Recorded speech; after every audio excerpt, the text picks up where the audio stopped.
Ting. Hi, and welcome everyone to Not Just a Thing. So this is a Science for Wellbeing game show. In this game, we want to transform and repurpose things to be allies of our everyday life to help us form healthy habits. Because 43% of our daily decisions are actually habitual. So they're automatic responses triggered by cues, and our environment is full of cues, and things can often be cues and can be part of your choice architecture. And we really overestimate, or we tend to overestimate the power of self-control, willpower, and we underestimate the role of these cues in our choice environment in actually shaping our decisions. Yeah, I'm excited. I mean, I think as a product designer, I feel like I never understood how much things could shape what we do. And you know, in this journey, I've been learning from you so much about this idea of choice architecture. So this is a little bit of a game for us to play around with. How do we redesign things so that they actually help us embed our intentions in those things, or help us reach those intentions? What are we going to do today? Yeah, we're excited to share with you the slot machine game format. Mm-hmm. So what it does is it will generate two random things. So we will have one routine to solve this big crisis of disconnection with another. And there are two random things generated, and we'll find out what's the environmental context of our target user. And so we are going to be bringing two guests, wonderful guests today. And we're going to have Phnam, one of the guests, be our user, be our target user for the design. So, so the big picture is this connection with another. Why is this an important topic of disconnection with another? I just want to show everyone a stats. Loneliness, social isolation, or both, were associated with a 29% increased risk of heart attack, with a magnitude similar to that of light smoking or obesity. And if you have to guess, how many close friends do we need for reporting highest level of happiness or sort of feeling less lonely? Mickey, what's your guess? My guess, how many close friends? I would have to say 3 to 5. You're right. I guess we talked about this before. I just guessed. We didn't talk about this. No. It doesn't take too many, right? That's right. Okay, very good. Now I'm gonna give you and I think my reaction was more, I feel like everybody's a friend on social network, but it turns out that there are only a few that I really feel deep connection with. And I think that's okay. I don't feel bad not having friends or any friends on Facebook or something like that, you know. And so anyway, that was my gut feeling. Okay. With this one, I'm gonna actually bring our guests, and we can make a joint guessing. Perfect. Okay. So I love Youngjin and Phnam. We're going to introduce you after this guessing game, but let's first play. Guessing game. Did loneliness increase during the pandemic compared to before? A, B, or C? Increase, decrease, or stay the same? What do you both think? I would say increase. Okay. Same, yeah. Same. Okay. Do we have any audience who want to make a guess? Feel free to put it in your in the chat. Type it in the chat on YouTube if you're watching. So as it turns out, the two studies, one in UK and one in US, counterintuitively, it didn't change, and if anything, it actually decreased. Really? Yeah. So that means we're okay. We don't have to even have this show. Yeah, let's go home. I'm gonna go hide away. One, we were at a very bad place. Okay, we were at the bottom of the valley before. You mean even before the pandemic? Yeah, even before the pandemic. Yes. In fact, it's just the past few decades, the trajectories that it's a very sharp increase. Secondly, the reason why we want to bring in science is that actually, according to a lot of scientific insights, in terms of what determines quality connection, you might not be surprised about this counterintuitive result. So one, quality connection is not about quantity. It doesn't take too many people, as we were guessing before, for true satisfaction. And the illusion of being overly connected over social media, it's our kind of social connection instinct misfired, right? So we're actually worried. We have more social image anxiety or social connection anxiety with too many people than actually we should be feeling. And secondly, as it turns out, vulnerability or vulnerable sharing is a very important element for bonding. And what happens during a pandemic, I think we have much higher tolerance for vulnerable sharing, and we have basically experienced challenges together.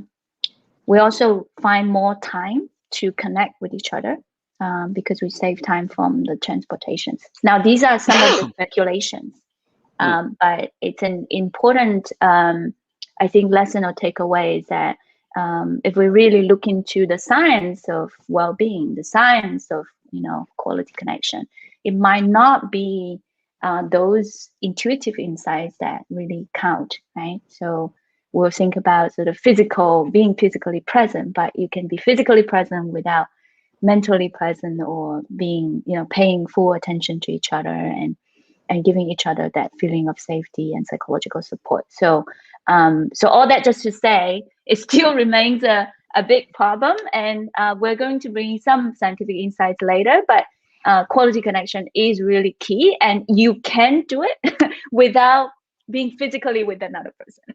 So you can do it in your daily routine, and hopefully we can harvest that. So we want to redesign. Some hope.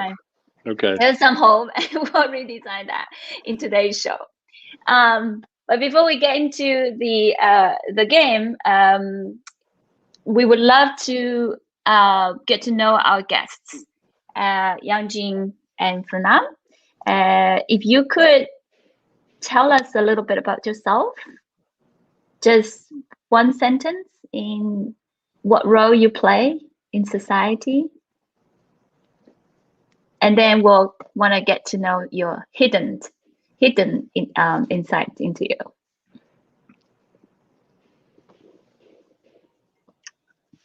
Phnam, why don't you go ahead?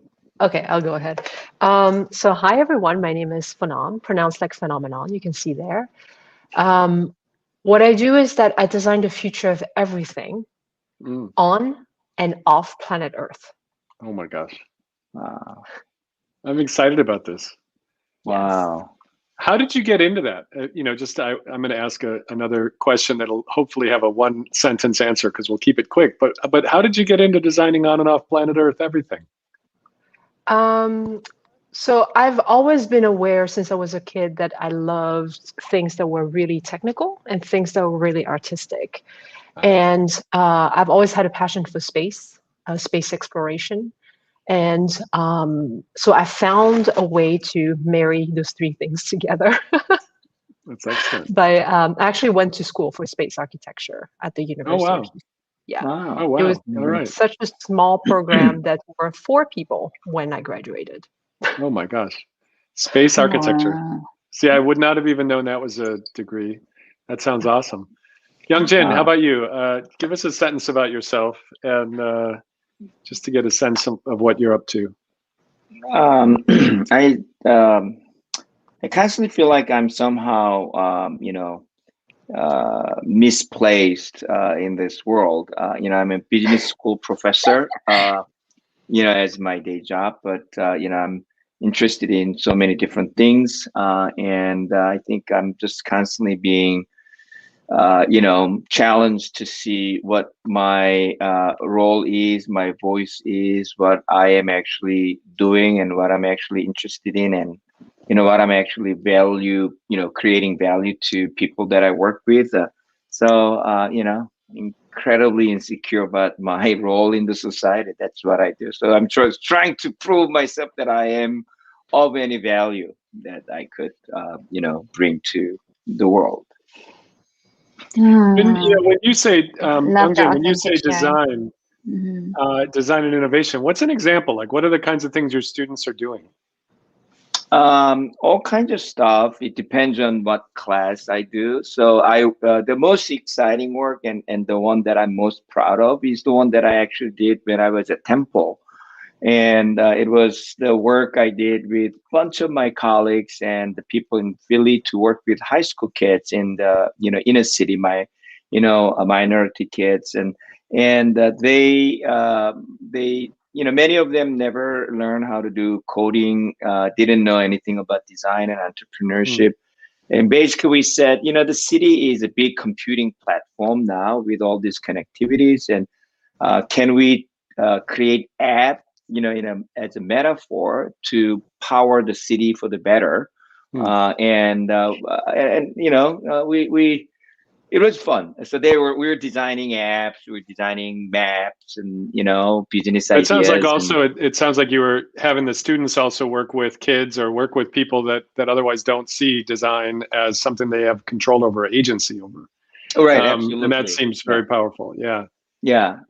So that's kind of so it's mostly, I guess, what I'm designing is a solution or a product that ends up becoming used by others, or and then organizations that needs to produce those. So that's what I see as my main output that I do through my work and teaching. Excellent. Ting, what are we doing now?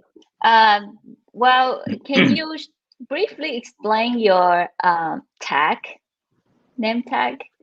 So your hidden talent, something that most people don't know about you.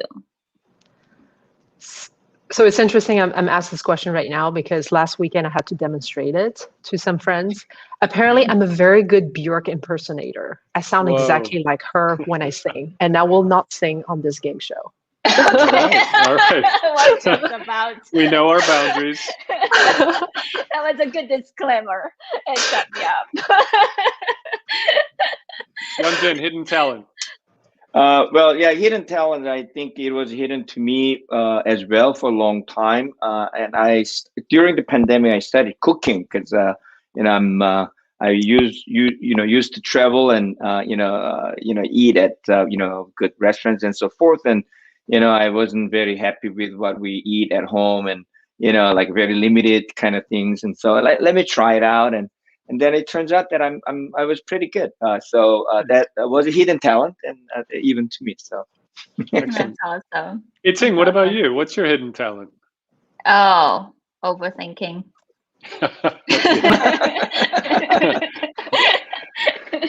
Yeah, I don't take anything normal as normal. So the pandemic is perfect for me, as I just get more tolerance socially to share my crazy ideas. And everybody like, okay. But in the past they would be like, okay, just shut up. So yeah, so Mickey, I see your name being kind of fun. Is that your hidden talent? Mickey Mouse. Yeah, I can't shut up. I have to practice not shutting up, but it's a hidden talent. I feel like some days I could talk people into anything. And wow, yeah. I need to you do have that talent. Yeah, sometimes I wish you're less persuasive. I would shut up. Yeah, I'm working on it. It's a habit I'm going to work on. I'm not convinced, but you sound really right. Right. Okay. The illusion of expertise. Anyway. Awesome. So we're going to kind of dive into the game right now. And so this week we're dealing with morning routine, and in order to connect better with another, and let's see what kind of morning routines that our guest has experienced that promoted or hindered quality connection in their life. So first, we want to know your experience.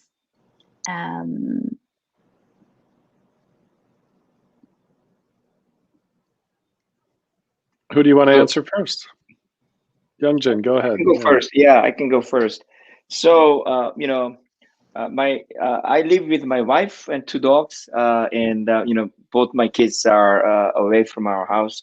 So my wife is a cellist, so she's very peculiar about sound and noise, and I tend to enjoy like news, and like first thing.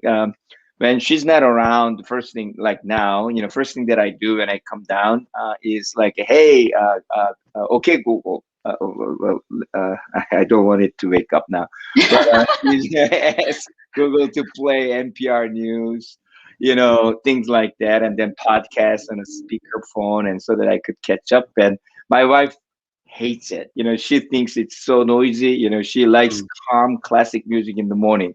So that's the source of disconnect, and then and the source of connect that we found was that she and I, she's we got this home gym now, and in the morning. So I persuaded her. She's a swimmer. She used to be swimming, and nowadays she cannot swim.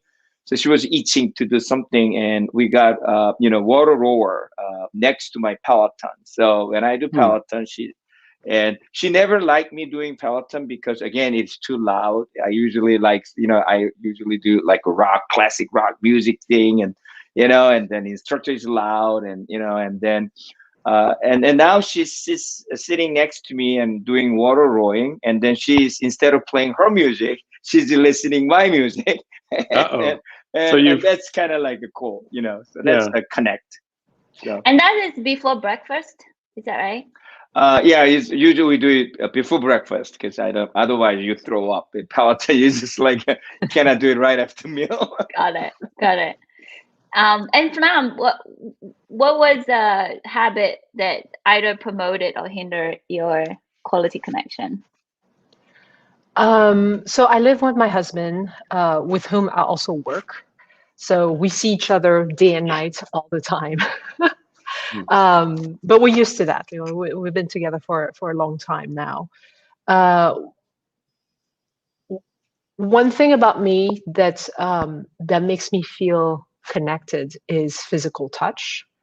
So before waking up, before being vertical and walking away to the bathroom, I like to have the habit of touching my husband physically with my hands, with my feet, with something.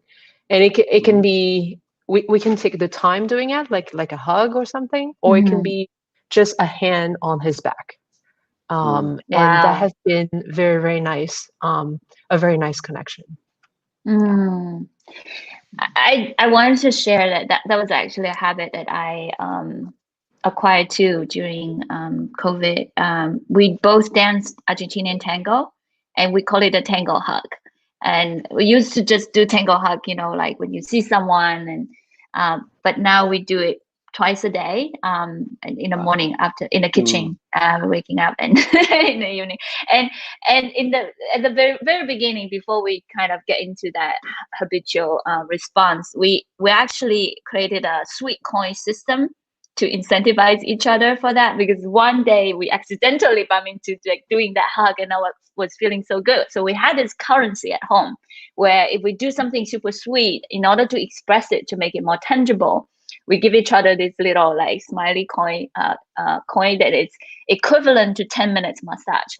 So when he gave me that, long hug, I was like, oh my gosh, I want to give you one sweet coin. And we were using it for other things, but then I kind of conjecture that was reinforcing. It's n equal to 1. I did not have more data to like confirm how that coin system works, but now it's almost like this impossible not to have it, and I'll miss it a lot when I don't have it. And actually, I also used to work with my husband like 24 hours, And as you know, during the pandemic, lots of people are gonna like face each other 24 hours. We have another routine of pretending that we haven't seen each other for years when we bump into each other in the house. So also at work, Nice. like we used to work in the center, we were like, oh my God, it's so good to see you. And of course, at first it was just like acting out. But Yeah. you really like when you put on the smile and you was like, hey, like just with that, hey, it was so cheering. Yeah. So it's uplifting. Wow, I like that. I mean, what Phnam just said inspires me to share one thing. So, you know, I wear this, you know, Apple Watch and Aura Ring, which gives me my stress score, my body stress score every morning. Wow, It tells me yeah. like, you know, energy and productivity and stress and so forth. And I found that, you know, like my stress level is always high, which is not good, but, you know, it's like particularly high when just right before I wake up. And, you know, I love being touched my hair. You know, it's very, you know, comfortable feeling. So one day my wife, you know, when she feels good, she would just, you know, touch my hair and, you know, before I wake up, right, you know, get out of the bed. And then what I found was that physiologically, my stress score went down by like 30%. Ah, wow. I measured it before and after. So I told her that, you know, that happened. So she said, really? And then she started doing my hair massage every morning. And I didn't notice it until she told me that she's doing it because I told her that my score went down, and she was like, she's a very disciplined person. So she's like, okay, I'm going to do it, you know. It's really nice. Oh, I'm going to miss it. Yeah. Love that. She's now in Korea. So love it. So Phnam, you are the one that we're going to design for today. And so is there another morning routine that you aspire to after hearing everybody's story? I know you already have this amazing routine of connecting with your husband using touch. Or is there another part of the routine where you felt there's an opportunity for redesigning? I feel like this one is fairly common. I would like to work out more in the morning. So I'm the kind of person who cannot work out any other time than the morning. It needs to be checked. The box needs to be checked and forgotten about until the next morning. The practice that I do most of the time is yoga, with a teacher on the screen during the pandemic. So, there are certain weeks I can do it a lot, you know, up to 5 times, and it feels very good. And certain weeks where I'm very busy, or I'm very tired in the morning, so I wake up only an hour before I have to go to work, and I don't have time to work out. So yeah, that is a habit I would like to make more natural, more you know, have it be less of an effort in the morning. And is it possible to incorporate a connection with another person into that routine? That it not only it's just for you to exercise more, but also So one way I've tried with my husband is to tell him, hey, you want to join me on this class? But he hates yoga, so that's not going to happen. He works at it in different ways. And he could some text other you. He could, yeah. But one thing that he does is that while I'm doing my exercise in my yoga room, he makes sure that everything around the house is quiet. I think that he's creating that space for me to really honor that hour that I've dedicated to myself. So yeah, but once in a while he comes in the door and says, "Oh, you have candles on. That's funny." You know, he makes fun of me a lot. It just makes fun of me. Yeah, that's perfect. That's perfect. So Youngjin, we're going to focus on Phnam's challenge. Like, how can we help her do yoga classes more often, and also find a way to make that an opportunity to make more connection or deeper connection. What I'd love you to do is think about the morning, because we're gonna focus this in the morning, and Phnam's already told us that she just has to do it in the morning. So if we were to look at this routine board, there are different times in the morning. You know, there's There's the first breath, the first drink. There's the visit to the toilet and the shower. There's moving and meditating, breakfast and journaling. Pick one of those that we're going to focus on. So Phnam's is the user we're going to focus on, and then you're going to help us think about the context. Like, when will we redesign the product? Is it for, which one of these? So pick one of these. Yeah, and you're welcome to have a dialogue with Phnam to make you sure could that ask her a they question and try to zero in. Yeah. So out of these, how many? 7. Yeah. So Phnam, do you have any particular area where you think that currently you're doing yoga? Here, like before breakfast, or any place right now that you're doing yoga? I'm doing yoga in a room that I've created during this pandemic to dedicate to yoga. I don't do anything else in that room. I see. And then when you do yoga, do you do right after you get up and you go? Is that the first thing you do, or is it after you use toilets and shower and all that? Yeah. After toilet, before shower, I typically have a large glass of water. So I'm one of those people who doesn't need caffeine to wake up. When I'm feeling a little bit tired but want to take a class, I will make myself a bulletproof tea or something like that to give me some energy. But that's it. No breakfast until breakfast. I see. Now I have a question, because a lot of times what I found was the morning routine is affected by what we do the night before. Are we allowed to shift this and then, think about the evening or the right before she goes to bed? Or are we constricted to morning? That's a Ting question.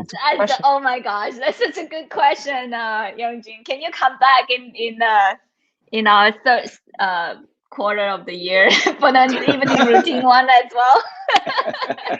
All right, Youngjin, I think the answer is no. No, okay. All right, we learned something. Yay! All right. Right. So Ting, Okay. I mean, Youngjin, pick one of these kind of time frame places, whatever, and we'll use that for our focus for the game. All right. I think I'm gonna use toilet visit shower thing. That's space, the bathroom. Okay. The reason is that I think bathroom is the most private space. That's when you really become naked, literally, physically, metaphorically. And then also that's a place of transformation. So I think I would choose bathroom. All right. Awesome. So we'll move on to the next step, which is picking 2 things. So each of you gives me a number, and we'll review the thing behind the number to support that. 14. Sofa. All right. Youngjin, pick a number. 13. Lucky number. 13. Table and chair. This is a weird bathroom. All right. I like it though. I mean, we really need to work on better. Yeah, we should work on better bathroom. Better bathroom. Table, chair, and sofa in it. I kind of do want a sofa in there. I don't think it will fit. Maybe I'll have to stick it to the ceiling. Okay. We have a bonus thing, which is body part. So you're welcome to pick any 2 things from these 3. Interesting. So it could be a body part, it could be a sofa, it could be a table and chair. But those are going to be things you're going to redesign. Yep. In the context of the bathroom. Okay.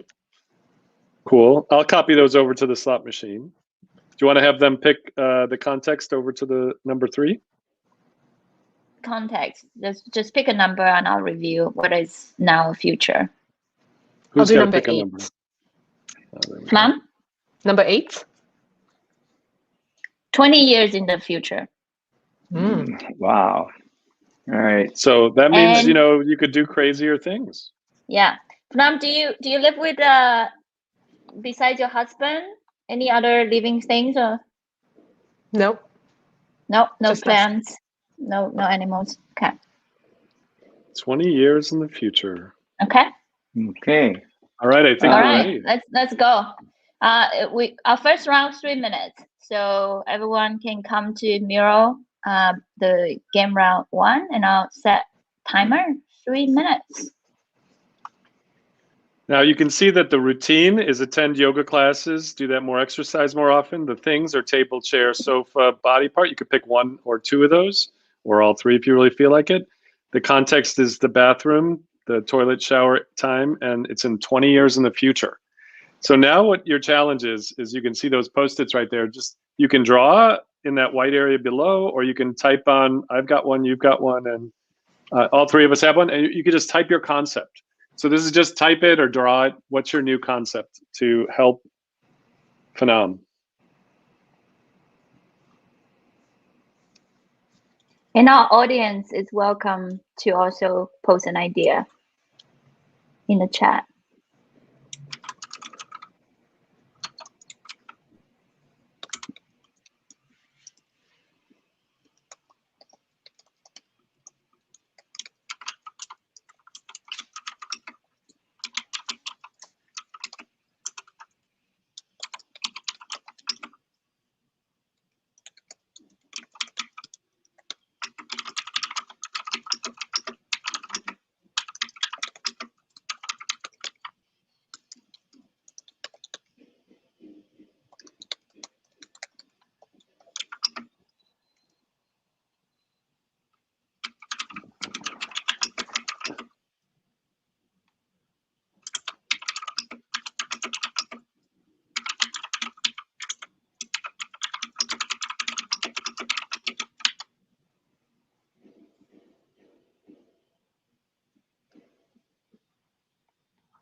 One minute left. 1 minute. We don't want you to feel any stress at all.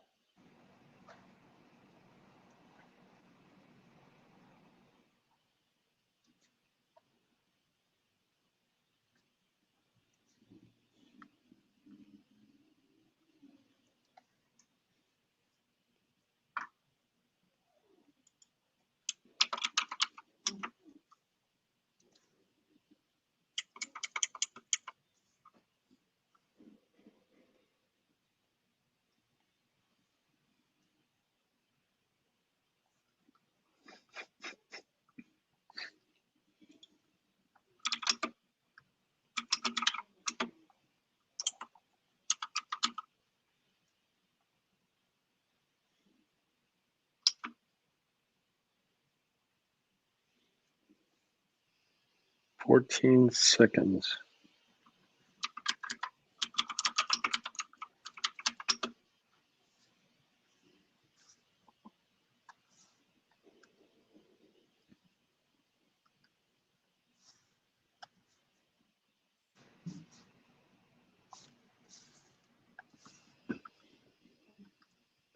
All right. Does anybody need any more time, or are you feeling like you got it?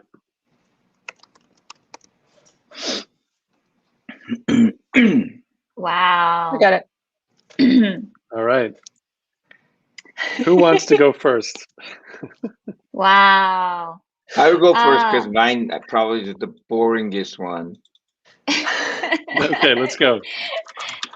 So image I have is that, you know, when you go to the spa, you know, you have a quiet, you know, candle lit with, you know, nice fragrant, you know, space, nice yoga music, you know, that sort of calm you down. And I want her to have that with waterproof sofa where she can sit and relax, and then the music and sound will be coming up, preparing her for the yoga program that she is about to have once she goes into that yoga room. So the bathroom is in between her bedroom and yoga room. She cannot leave her bedroom without going through this room, and then she will enter into yoga room and then go out to see the world. So it's literally like a linear progression. All right, all right. And Phnam, what about yours? Tell us about yours. Yeah, it's strangely similar to what Youngjin just came up with.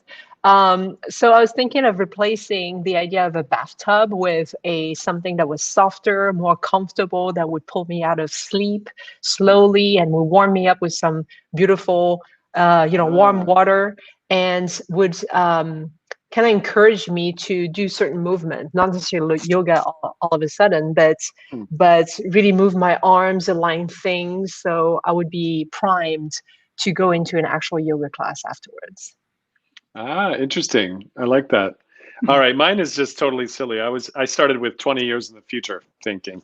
So I was like, okay, it's called Yoga Tub, and it's a hovering special bathtub that's robotic, and it's for playful yoga parties where you basically invite others to come in, and then the tub itself kind of has like robotic things that move and like get you into downward dog or into weird things. And then so it's sort of like it's a yoga partner that actually checks your positions and moves and tries to kind of just slightly adjust them. But it's also to kind of encourage maybe your loved one who doesn't like yoga but does some other things to like actually do some things together.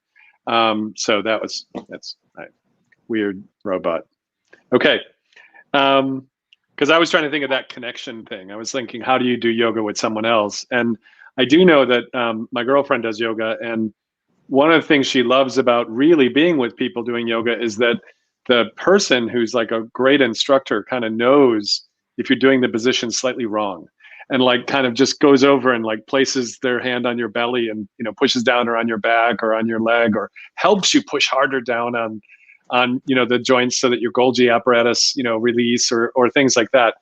And I was trying to think of how could we do that alone. So it'd be, of course, it's a telepresence hovercraft robot.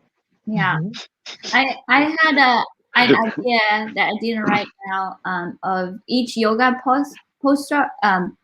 posture would be connected to a gratitude note. So it would generate a gratitude note to your spouse. And so when your spouse doesn't receive a lot of gratitude notes, he knows that you're not doing a lot of yoga. Nice. So it ties into that. All right. Yeah. Now, that was just real quick. We just wanted to like warm ourselves up. Now we're going to learn a little bit about some tricks from behavioral science. So Ting, give us a little sense of what we're going to do next. I think this goes to the scientific side of things in your choice architecture. All right. And so, Phnam, so you want to acquire a new routine of doing more yoga in order to connect better with yourself so that you can connect better with your spouse. Yes. And so far, you have done it some of the times, but not all of the times. And what we want to find out first is what is exactly the behavioral barrier for doing it all of the time, all of the mornings. So when you didn't manage to do it, what was the typical context? Number one is I woke up too late and there's not enough time. Mainly because I like to practice for an entire hour. I get a lot more benefits that way. So, and I really like sleeping. So I don't sleep in a lot, but I like sleeping my 8 hours, right? Yeah. Okay. So when you do less than an hour, how does it feel? Do you feel like it's not good enough, hence you rather not do it at all? Or would you say even if you couldn't do it for an hour, it would still be beneficial that you, even for 5 minutes or just downward facing dog for 5? Yeah. So if I do it for less than an hour, I would do it by myself. And so I'm not getting the guidance. I'm just doing positions that I know. When I'm doing an hour or more, I have a teacher, in the room or on the screen, and I commit to that entire hour or hour and a half. And so I think less about having to do the work, and I really focus on the work itself. Right. Okay, so it looks like you have an issue of, as Youngjin pointed out, starting the evening before, probably making sure that you sleep enough. That's your top priority. So you do have a bit of in a way of an intention behavior gap in terms of not setting aside enough time for it. Also, when you have it on and off, you probably would have it as have it harder to become a habit. So there's something that I want to share with everyone in terms of habit change, is that it's something that, like you said, you don't want to effortfully need to gather your willpower or self-control to help you do it, but it's something more automatic. And to do this automatic behavior, you can piggyback on that existing old habit of, like, right after waking up, after your first water, you just immediately do that and kind of create this very strong sort of cue response association, which is after drinking the water, I'll do that behavior. But also there's this tiny habit by BJ Fogg method of, like, starting small and starting simple. Now the science behind is that in order to make it a really automatic response, that behavior cannot be too complicated. So the more complicated the behavioral response is, the more repetition you need before that automatic association. So the initiation matters more. So once you really keep on doing it, even for 5 minutes, even you just start with the teacher explaining, but don't finish the class, imagining that that's not a real person that gets offended, you run away. That would make you routinize that more, and you might get a better chance, or you might feel more salient about that habit, so that the night before you would actually try to probably plan it better to cater for that habit, because it becomes an important routine.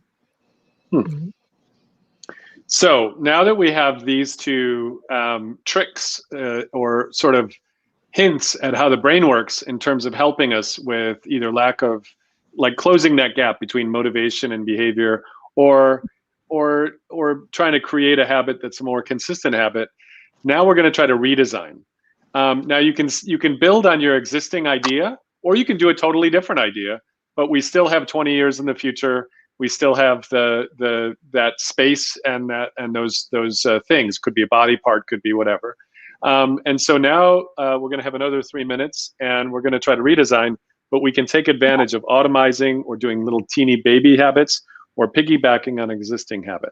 So see if you can work that in from using some science. Right. And one more thing to add, we actually have a study showing that doing 10 minutes, 3 times 10 minutes of cardio exercise was equally effective in terms of health benefits as 30 minutes in one go. Moreover, people find it more fun. So it's kind of like less effortful to sort of finish the entire routine. And so you could imagine yourself setting aside also a few times a week that you really want to stick to the 1 hour. And then the other half of the time, you say, that's my playful morning with, catering to sleep. So maybe now our goal could be to help you, because we don't get to work on an evening routine, and you really do want to prioritize on your sleep. Let's work on inserting, instead of having nothing in it, inserting the micro yoga or tiny yoga routine in between your long session.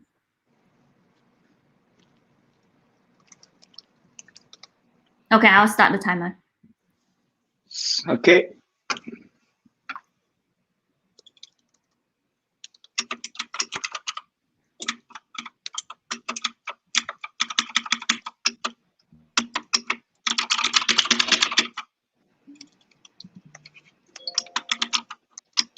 Uh-oh. My keyboard is not working. Oh.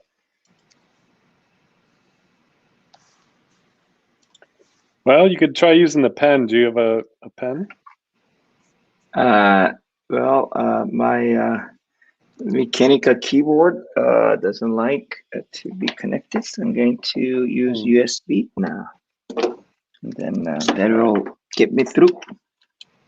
I think Youngjin's trying to distract me so that I don't come up with a good idea. 2 minutes. All right.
Whoa.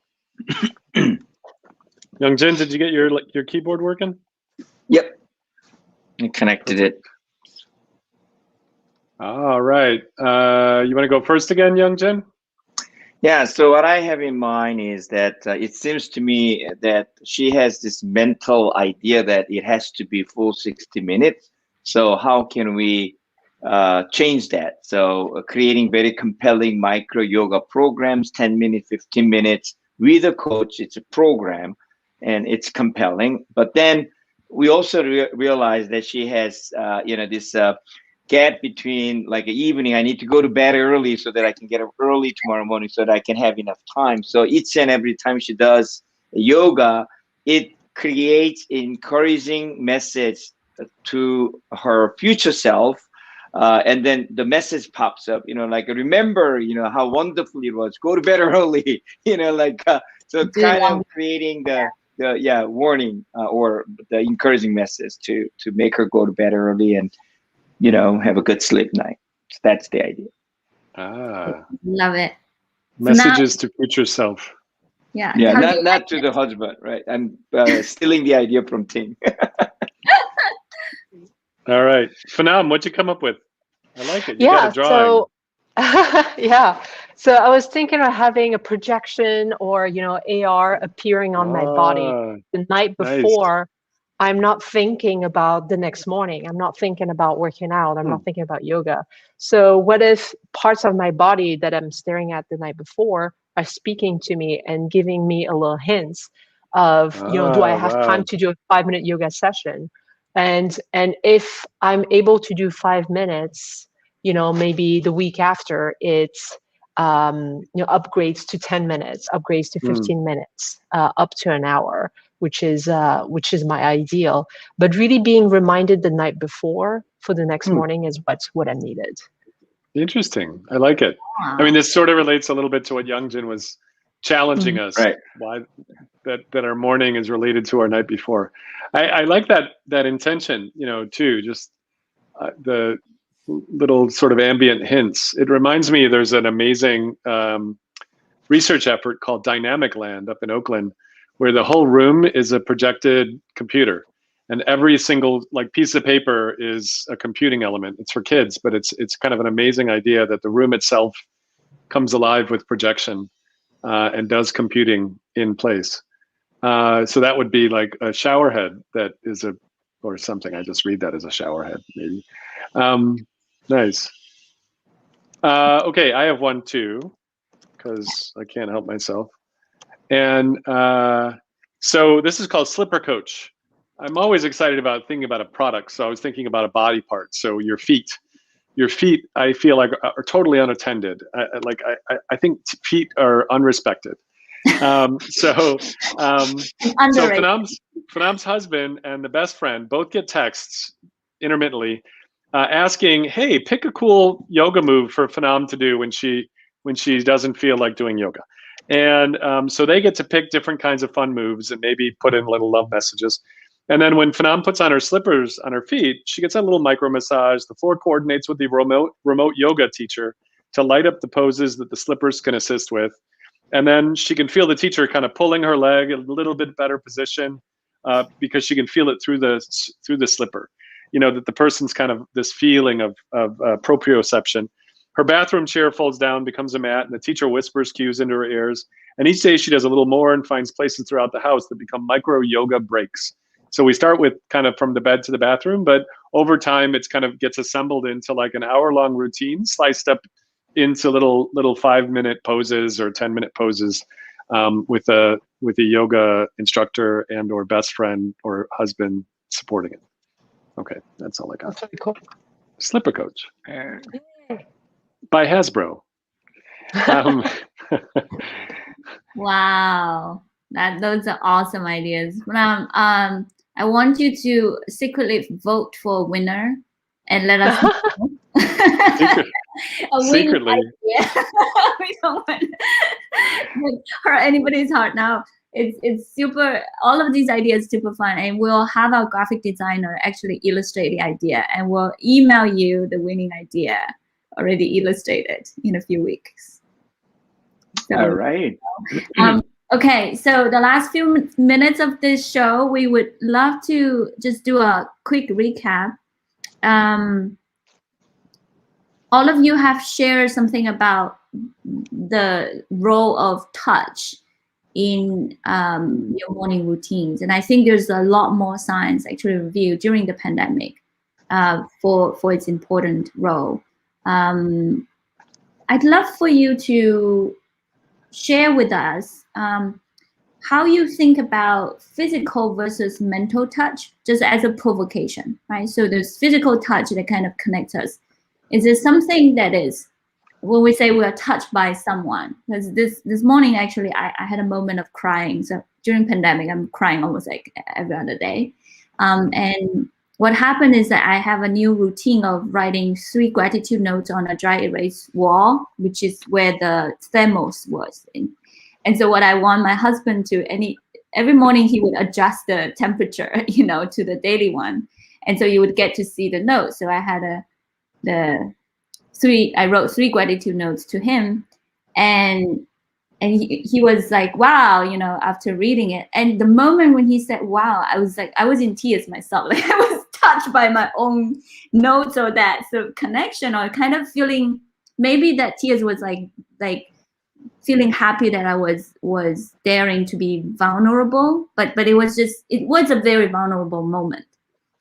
And it made me think about mental touch. So do you have any, experiences, when you were last connecting with someone really well? Do you also feel that it goes beyond the physical, or how, did you have something to share there?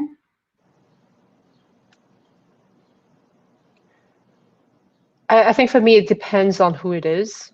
If it's my husband, it needs to start with the physical. If it's a friend or a stranger, I don't think we'll ever really get to the physical unless I invite them in. Mm-hmm. And it takes a lot for me to invite people in that way. Mm-hmm. Getting to an emotional, non-physical connection I feel like I can get there fairly easily, even with strangers. And I use a lot of silence to get there.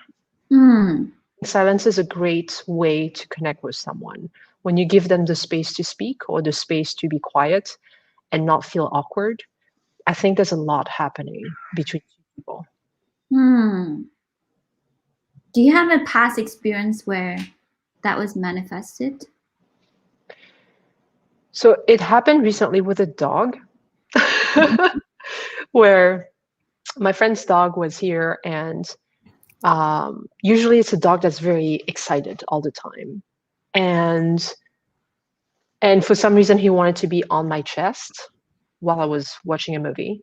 And so he lay down on my chest, and we just had this silent moment.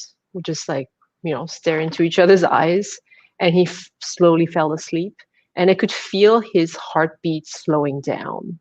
Wow. And the connection of the warmth of the bodies touching, as well as that like calm influence that I had on his heart rates because of that connection.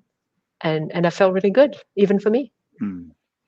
I love your comment about silence and kind of what you can do in silence with someone else. It doesn't have to necessarily even be in the same room, but just letting silence pull out into the space, create space. What about you, Youngjin? Any example of kind of totally non-tactile, but being touched, by someone else? So before I get there, this little guy, he's sleeping under my desk right now, and he's just woke up. He's 10 years old, 11 now. Wow. He doesn't look like that old. He came to our house from Korea. My dad, we got him for my dad, who passed away last year, but about 10 years ago, as his birthday gift. And so he my dad had stroke, so he when he was 60, so he suffered quite a bit. And he's in Korea, and I'm here, so I always felt that I didn't do my duty as a son. I'm the only son, and so forth. And so when things got really difficult, my mom asked that I cannot handle the dog and the dad, like we got to do something. And then my dad refused to let him go, and then the negotiation was if I would take over him, he would let him go. So about 2 years ago, I flew out to bring him to the US, right, so to my home. So he's been living with us. And he was very fearful when he first came. He was very tense. He was like afraid. It's different world, different sort of things. Nowadays, every morning, he's sleeping next to me, and he's completely relaxed. It's like when he's sleeping, he's like a puppy. When you hold and then move his head, and and so on. He's completely relaxed to the extent that I can do anything, and then he's like completely like he's a jello, and I feel deep connection. It's like he's 100% trusting, like what I do, and he just like completely closed his eyes and just like do whatever you want. I'm so happy that I'm next to you, right? So. So the connection there is a multiple, so I'm in a way. It probably sounds like it's connected to your father as well. You can kind of, you can feel that. I'm grateful to him, my dog, for being my proxy to my dad, right? For a long time. So in a way, having him around is a sort of giving him my gratitude to my dog for what he did. So I guess I'm a little bit emotional, getting emotional thinking about it. And the other one also related to my dog, totally non-physical. So we had another dog. I love dogs. So he was our first dog of our family, little family here in the US. And we got it because, like everybody in the US must have a dog. So we felt like we have to have a dog as a family in the here. So with two boys and a dog, that sounds like a typical American family. So we got a dog, and I liked him, and he was not very liked by my wife at the beginning, and but then she had a vertigo when I was traveling. My dog was sitting, apparently to her, according to her, was sitting next to her for 3 days without leaving her, and then completely changed the relationship, right? So she fell in love, but toward the end, I noticed that I think he suffered like dementia, so he didn't recognize me. I felt like I didn't know until one day he looked at me, and then I could tell that he recognized me in a different way. And then I realized that we didn't have that connection for several years. And that brief moment, I felt like I was really connecting with that dog, and that was amazing. And I still felt that just eye contact with nonverbal dog, looking at me. That was like 2 years before he died, but I still remember that moment, that joyful moment. He was like looking at me and wagging his tails, so happy to see me, as if like Ting, you mentioned that you and your husband just like create this moment, right? Like, oh, hello, right? It was like that. He sees me all the time. So all of a sudden, he gives me this big smile and happy, and that was special, So. Well, we're so grateful to have both of you here, and I want to spend a moment of silence of just taking in your stories. It's just such wonderful stories, and authentic, and very touching. So thank you for being here, playing with us, but also sharing very personal stories of yours. And we look forward to sharing your stories with the world. And I know that Mickey has a meeting to run to. I hate to cut this show, but we'll be in touch soon. Youngjin and Phnam, thank you again. Thanks for Thank joining. you so much for inviting us. It was very it was fun. Hi, Mickey. You gotta run. So I would say we have a homework for the audience: how to redesign these 4 things, parts for better connection, and either mentally, physically, and inspiration from eye contact, touch, and we look forward to, if you have any ideas, to share with us. And who knows, we might have our designer illustrate your idea and share with the world. Nice. Thank you. Bye.